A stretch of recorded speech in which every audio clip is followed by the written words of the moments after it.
2 years into its disastrous economic crisis, Lebanon is falling apart. Deadly violence in Beirut in October 2021 was only the latest step down a steeply downward trajectory. Crisis Group's Lebanon expert, Heiko Wimmen, has been closely monitoring the situation.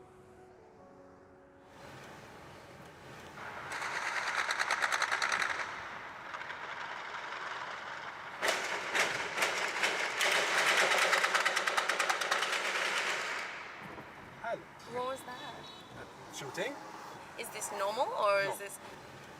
We're right now on the last few hundred meters of the established political parties kicking the can down the road, using whatever they have left in terms of resources, foreign reserves in the central bank, a credit here, a credit there from the World Bank, some money from the IMF, to basically keep institutions going at a very low level, to give people 6, perhaps 10 hours of electricity per day, give state employees a few bonuses here and there to keep them from deserting or running away completely, and to prepare for elections.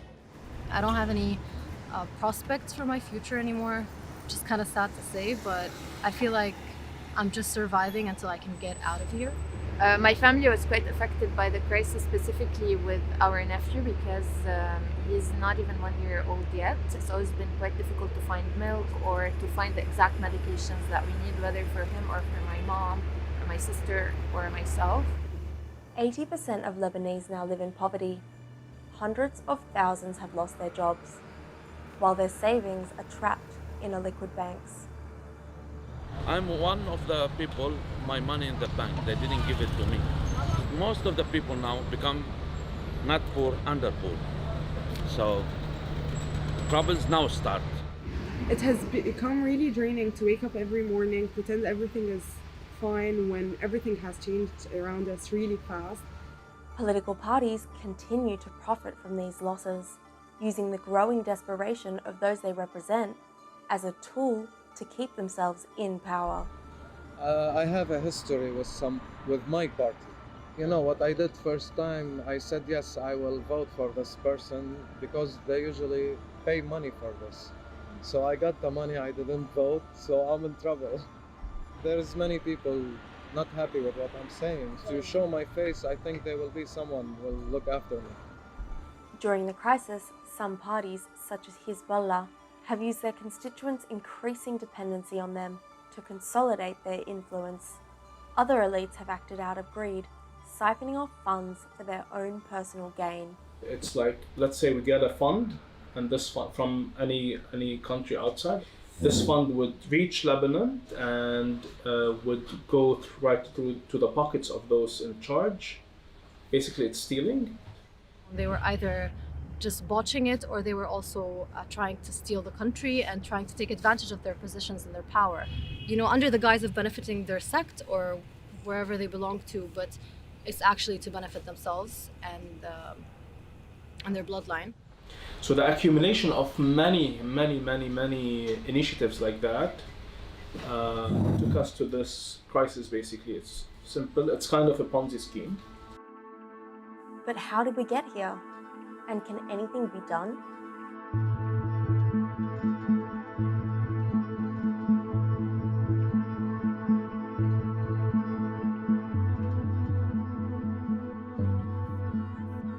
In 2019, when the first signs of the crisis began to materialize, many Lebanese took to the streets, protesting their country's decline. The political infighting which followed left Lebanon without a functioning government for 13 months. The devastating port explosion in August 2020 was a brutal wake-up call that things weren't going to improve anytime soon. The blast destroyed all our house. It destroyed my house. I live with 2 kids. My daughter was blasted on her face and on her hand. My wife, she broke her shoulder by the blast. At this moment, We don't live in our house yet. We're still repairing our home. It was very difficult. I still remember the voice of my daughter when I took her to the hospital. Very hard. After the explosion, everything changed. I'm not talking about political, I'm talking about the market here. Too many people lost faith in the market, so they're starting pulling out their money, their cash, and their business. Whoever can sell his small business, just sell it and leave. Despite the formation of a new government in September 2021, politicians continue to drag their feet in implementing reforms, stalling processes that could undermine their grip on power or reveal the extent of their corruption. ما بيقدروا يعملوا شيء، أكثر شيء بيقدروا يعملوا إنه هن يبرموا وجههم أو يسكروا تمهم، أكثر من هيك ما فيهم يعملوا. ما عم بدافع عنهم، أكيد ما بدافع عن ولا سياسي بلبنان لأنه هن أعدائنا، عدوين لنا، هن سياسيين لبنان يلي بيأذوا شعبهم، يلي بيخبوا البنزين والمازوت عن شعبهم، يلي بيخبوا الدواء بالديبويات عن شعبهم. نحن لما بدنا نجيب بنزين ومازوت على لبنان لحتى يساعد اللبنانية منجيب لكذا شهر، مش نجيب only for 10 or 15 days، ومش لكل الناس بيكونوا، واختفى هلا البنزين والمازوت. نحن نوقف تهريب بنزين ومازوت على سوريا، ما بيعود في عنا أزمة بنزين ومازوت بلبنان، ومعروفين مين يلي بيخربوا لبنان ومين يلي عم بيهربوا ومين يلي حاميون ليلي عم بيهربوا. فما حدا يجي يعمل حاله قدام الناس انه انا بدي ساعد البلد ومن تحت الطاولة يكون عم يخربوا للبلد. During earlier years of crisis, the Lebanese believed they could muddle through. No longer. The economy and politics are barely under control, spinning deeper into a vortex. None, almost none, expected the collapse to be that fast. It was literally 1 week, new bank laws were applied, and we couldn't get our money out, and the new crisis started right away. Sorry, this is part of it actually. It's good that it went off. Well, literally now we're on almost 0 hours of government electricity. We're on generators always. Crazy. How long does it normally take to turn back on? So now the generator is off until 2. So that because we have one generator in the building, it needs to take a break because it's on 24 hours. So we take a break for like the next 3 hours now. So we're gonna be in dark. Does that bring in fewer customers, or people aren't really bothered by it at this point? People are actually used to it. I was surprised how much people are used to it. But yet, yes, of course, this affects the business as well. You just can't see what you're purchasing. And has the price of running electricity gone up because you have to use a generator? Well, most certainly. And because the fossil fuel now, the diesel, is priced to the fresh dollars, which highes the cost significantly for the product. Fuel is now unaffordable for many Lebanese, making it difficult for people to travel for work or education and making it harder for businesses to survive. We have to close the store because the generator will turn off at 3 o'clock. So we cannot sell without electricity.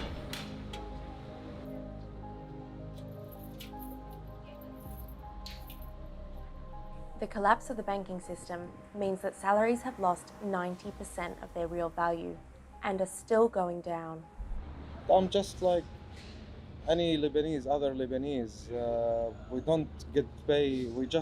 Most of us are like, let's say, freelancers. We're like, if I'm like fitness trainer or taxi driver or delivery guy, or most of us, we do these jobs. So if it's main job or a second job, but most of Lebanese, we have teachers doing taxi drivers, we have doctors doing taxi drivers, because we need more income. But now it's not worth it anymore, because now 6 million is like, what is it? 6 million is like $300. What can I do with that? I cannot even fix my car with that. You know what I mean? So people lost faith in government and politicians and everything. So I don't know. I don't know what to say about that. Actually, it's very sad. We don't deserve this. We deserve better than this. In the security sector, the collapsing value of salaries is creating new dangers. The pressure on the army is enormous, and the pay is nothing, even for officers, you know. So it's only a question of time that this army will disintegrate. A soldier, a junior soldier, right now earns roughly $70 a month, right? And now, clearly, even when there were still subsidies, that was not enough to even feed yourself, leave alone a family.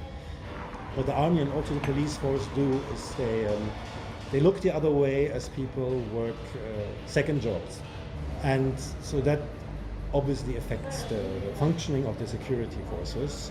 You call the police when there's anything like petty criminalities happening. They don't show up even. Who puts themselves in harm's way for $50, $70 a month, right? You can imagine that at some point these police forces may be tempted to accept bribes if they don't already. They are not people who are here to protect us. I feel like a lot of them just got this job because of its benefits and because of the connections that they have.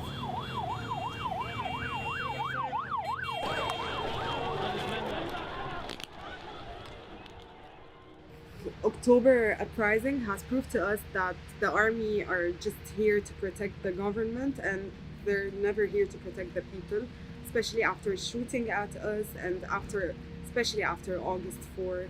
It has become really problematic. And the security situation will continue to deteriorate, and that means more and more people will feel compelled to organize security by themselves in their areas, be it with private security companies, be it with the help of political parties. Some political parties, Hezbollah most prominently, are very well organized, have means for social control, have even sometimes their own police forces, their own security forces, and they will manage this. The biggest of Lebanon's militias, Hezbollah, plays an increasingly prominent role in Lebanon, undermining the functioning of state institutions with the creation of its own institutions.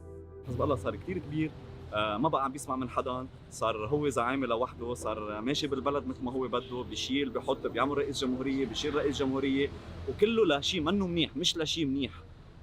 أنا ما بعرف حدا بيحب بلده بيخلق جيش ضد بلده، ما بعرف حدا بيحب بلده بيهرب البنزين والمازوت عن أهل بلده بيبعتهم لناس تانيين.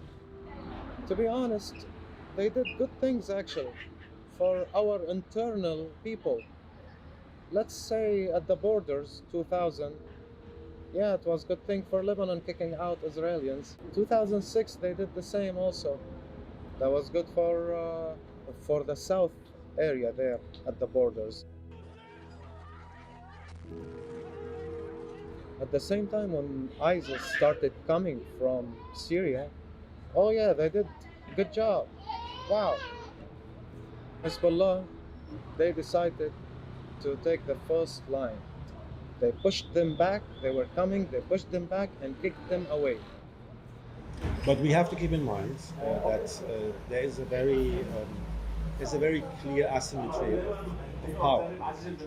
You have Hezbollah, which has a veritable army, but that's not a secret. But it's clear that this party and this particular actor is not matched by anybody.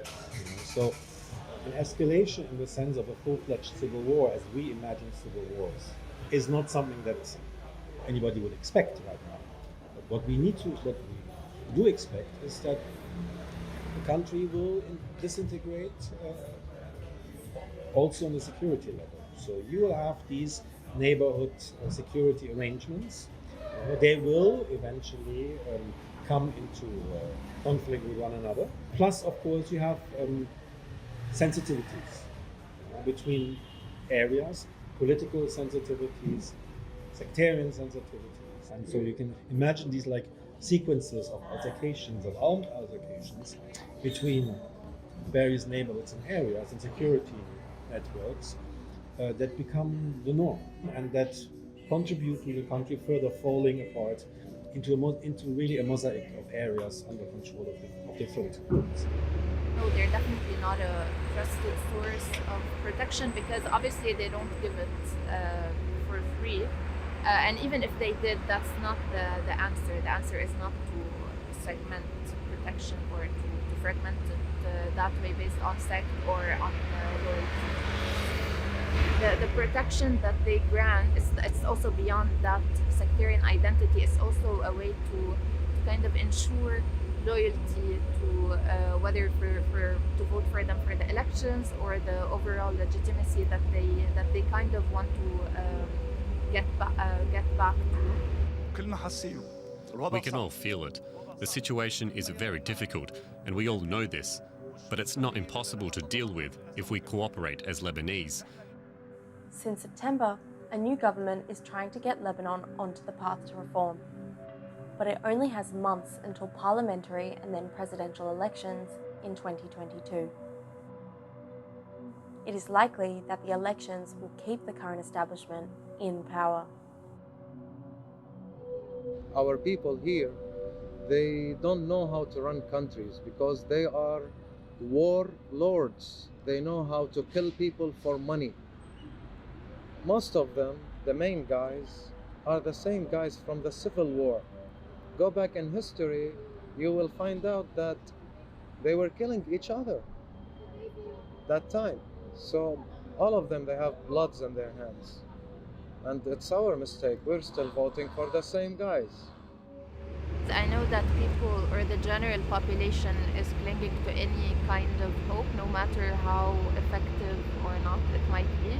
But at the same time, I know playing the institutional politics game to get to the parliament is not really going to yield any actual results because of the electoral law and the sectarian nature it has, and obviously in a crisis, clientelism is gonna be like applied again, and by the traditional political parties because we're in a desperate situation. Despite these concerns, elections could still provide an opening for reform. It's possible that they can begin the process of cracking the hegemony of the established parties and prompting them to change their calculations of political cost and benefit. It is vital that elections are held on time. In the meantime, all concerned must work to stave off state failure, or there may be nothing left to save. The situation in Lebanon now, if you don't have a fresh dollar, you cannot live here. I don't know what will happen after, but now we cannot continue like this. Do you see any end to this crisis? No. Lebanon is dying. Outside they respect the animal. Here they don't respect the people, the humans. People, they are dying slowly. We don't know how to plan for tomorrow, not 5 years. This is a crisis by itself because we really can't forecast now. It's a matter of a chance. We're hoping that this would be over soon, but rationally speaking, this might take a decade or maybe more. The problem is not the religion. Not. It is the politics. Michelle is my friend. He's a Christian. I'm a Christian and he's Muslim. And a Muslim. But the same problems. He is Lebanese and I am a Lebanese. Yes. Aid can save lives and livelihoods by supporting the needs of individual Lebanese, as well as some public institutions and parts of the private sector that can still be rescued. Having seen the unmitigated disaster that is Syria, it's in nobody's interest that Lebanon become the next failed state in the Eastern Mediterranean.